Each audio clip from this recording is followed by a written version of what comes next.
So welcome to the chemistry with Sachin बच्चों। और आज का जो हमारा छोटा छोटा सा टॉपिक है Faraday's first law of electrolysis. इसमें बहुत सारे बच्चों को दिक्कत होती है कि सर इसके न्यूमेरिकल्स कैसे बनाएं या इसको समझे कैसे। तो बहुत ही सिंपल स्टेटमेंट है।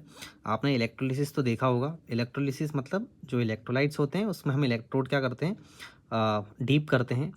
जो इलेक्ट्रोलाइट होता है जैसे यहाँ कॉपर सल्फेट का है तो उसी के इलेक्ट्रोड यानी कि दोनों तरफ कॉपर के इलेक्ट्रोड ही हम करते हैं डीप, और ऊपर से हम इलेक्ट्रिसिटी क्या करते हैं, पास करते हैं।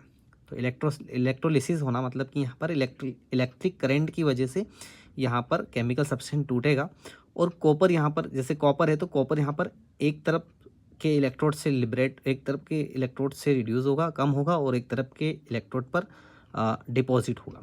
वही बात है कि कितना अमाउंट ऑफ सब्सटेंस डिपॉजिट हुआ है उसके बारे में फेराडेज ने ये स्टेटमेंट दिया था। तो फेराडेज बहुत अच्छे साइंटिस्ट थे और मान के चलिए कि वो आइंस्टीन के बराबर का ओहदा रखते थे।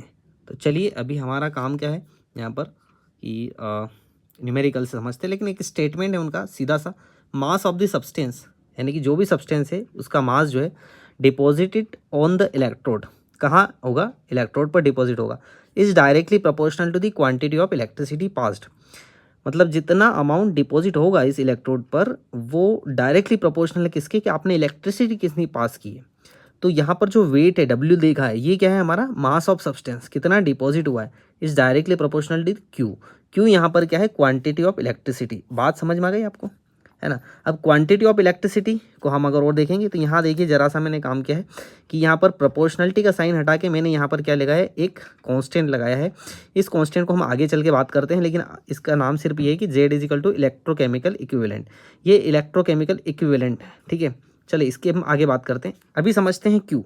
क्यू को मैंने वापस फिर से मैंने क्या, क्यू क्या होता है, मतलब क्वांटिटी ऑफ इलेक्ट्रिसिटी क्या है, इलेक्ट्रिक करेंट आई। यहाँ पर जो है इलेक्ट्रिक करंट को एम्पियर में हम क्या करते हैं, लेते हैं इसकी यूनिट। तो आई यहाँ पर इलेक्ट्रिक करंट है इनटू टी यानी कि टाइम है। टाइम यहाँ पर हम सेकंड में लेते हैं।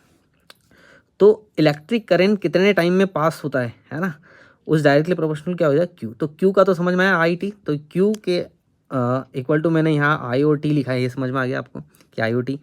तो डब्ल्यू भी समझ में आएगा, ये क्या है, अमाउंट ऑफ सब्सटेंस है। आई क्या है यहाँ पर, इलेक्ट्रिक करंट है।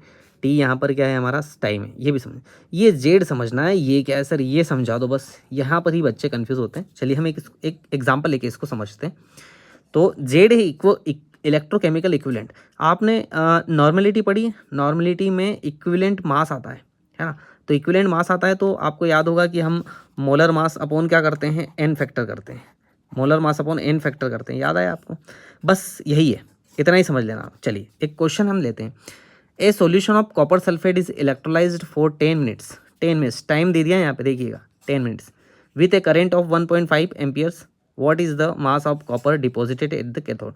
करंट दे दिया है, इलेक्ट्रिक करंट दे 1.5 एम्पियर का, और 10 मिनट। मिनट को हमने सेकंड में कर लो, तो 10 मिनट को सेकंड में किया तो मैंने क्या आ गया, 600 सेकंड आ गए, और एम्पियर तो था ही सही 1.5 रहेगा। क्यू मेरे पास क्या आ गया बेटा, क्यू आ गया मेरे पास 900 सेकंड। ये तो सबको पता है सर कि आपको डब्ल्यू पता है, जेड, क्यू। क्यू का वैल्यू मैंने लेके आ गया, ये क्यू का वैल्यू मैंने ना, ये तो सब लेके आ जाएंगे क्योंकि वैल्यू गिवन है। जेड बताइए आप, जेड कैसे लेके आएंगे। जेड समझिए, मैंने अभी बताया आपको, मोलर मास, जो भी एलिमेंट है उसका मोलर मास क्या है। देखिए क्वेश्चन में देखिए कि कॉपर का मोलर मास क्या है, 63.5। मोलर मास रखना है अपॉन में एन फैक्टर।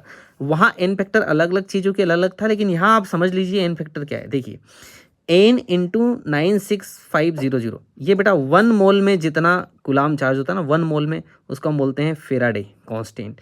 फेराडे कांस्टेंट जिसको हम बोलते हैं 96,500 जो है, जो इसकी यूनिट होती है।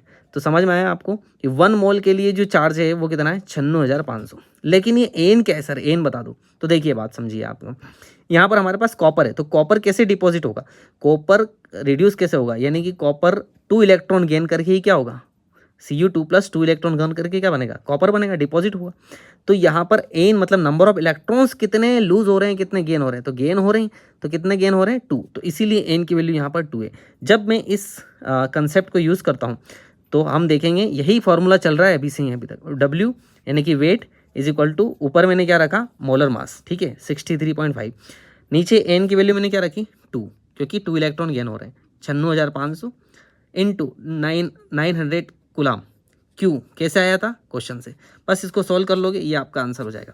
तो कहने का मतलब ये है कि अगर यहाँ पर सिल्वर होता, वो सिल्वर को हमें एक ही इलेक्ट्रॉन चाहिए, तो यहाँ हमें 2 नहीं लिखता, यहाँ n की वैल्यू क्या हो जाती 1 हो जाती। तो समझिए आप बात को, क्वेश्चन से समझिए आप कि क्या करना है यहाँ पर। तो आप समझ गए जेड यहाँ पर क्या है, इलेक्ट्रोकेमिकल इक्विवेलेंट, ऊपर रखना है मोलर मास और नीचे रखना है बच्चों आपका एन फैक्टर, यानी कि जितने नंबर ऑफ इलेक्ट्रॉन गेन होंगे वो इंटू 96,500। ये 96,500 क्या है, 1 mole is equal to 96,500 coulomb charge है।